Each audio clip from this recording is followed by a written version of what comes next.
जय श्री राम। नमो नारायण। हर हर महादेव। आज मैं आपको हनुमान चरित्र का 12वां अध्याय सुना रहा हूँ। सीतान्वे शरणार्थ प्रस्थान। मृग चर्म और जटा मुकुट से सुशोभित शलद जलद वपु भगवान श्री राम गुफा के द्वार पर एक शिलाखंड पर बैठ उदास मन से पक्षियों को देख रहे थे। दूर से शांत मूर्ति श्री रघुनाथ जी का दर्शन होते ही सुग्रीव और लक्ष्मण जी रथ से उतर पड़े। सुग्रीव तीव्र गति से प्रभु के समीप पहुंचे और अबोध बालक की तरह प्रभु पद पद्मों में गिरकर सिसकने लगे।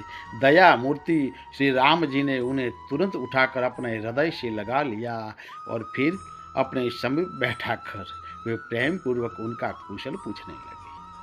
सुग्रीव जी ने हाथ जोड़कर अत्यंत विनय पूर्वक कहा, हे प्रभु, मेरा कोई दोष नहीं, आपकी माया ही अत्यंत प्रबल है। इससे तो आपकी कृपा से ही पार पाया जा सकता है। मैं तो अतिशय भोगासक्त पामर पशु हूँ। आप मुझ पर दया कीजिए, करुणा कीजिए मेरे स्वामी। करुणामय श्री राम वानर राज सुग्रीव के मस्तक पर अपना कर कमल फेरने लगे। उसी समय कोटि कोटि वीर वानर भालुओं का समूह आता हुआ दिखाई दिया। उन्हें देखकर सुग्रीव ने श्री रघुनाथ जी से कहा, प्रभु, ये समस्त वानर भालू आपकी आज्ञा के पालक एवं फल मूल आदि खाने वाले। ये ऋक्षों के अधिपति जाम्बुवंत अत्यंत बलवान अद्भुत योद्धा एवं परम बुद्धिमान है। ये 1 करोड़ भालुओं के युद्धपति और मेरे मंत्रियों में अग्रगण्य है। इनके अतिरिक्त नल, नील, गवय, गवाक्ष, गंधमादन, शरभ, मैन, गज, पनस, बलिमुख, दधिमुख, सुषेण, तार तथा हनुमान जी के पिता श्री महाबली और परम धीर केसरी जी ये मेरे प्रधान युद्धपति हैं। इसके अधीन पर्वत तुल्य विशाल काय कोटि कोटि वानर वीर है। ये सब के सब युद्ध भूमि में आपके लिए सौर्ष प्राण दे देंगे। आप इन्हें इच्छा अनुसार आज्ञा प्रदान कीजिए। सर्वशक्ति संपन्न श्री रघुनाथ जी ने सुग्रीव से कहा, हे सुग्रीव, तुम मेरा कार्य जानते ही हो। यदि उचित समझो तो इन्हें यथाशीघ्र जानकी को खोजने के लिए नियुक्त कर दो।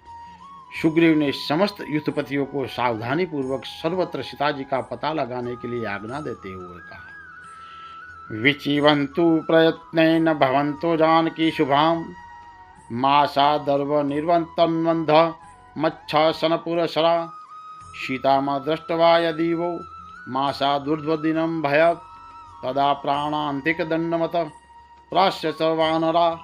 मेरी आज्ञा से तुम सब लोग बड़े प्रयत्न से जानकी जी की खोज करो और 1 मास के भीतर ही लौट आओ। यदि सीता जी को बिना देखे तुम्हें 1 मास में 1 दिन भी अधिक हो जाएगा तो हे वीर वानरों, याद रखो, तुम्हें मेरे हाथ से प्राणदंड भोगना पड़ेगा। इस प्रकार सुग्रीव ने वानर और भालुओं के युद्धपतियों को सीता जी का शीघ्र पता लगाने के लिए कठोरतम आदेश प्रदान किया। उन्होंने समस्त दिशाओं में अनेक वानरों को भेजकर दक्षिण दिशा में अधिक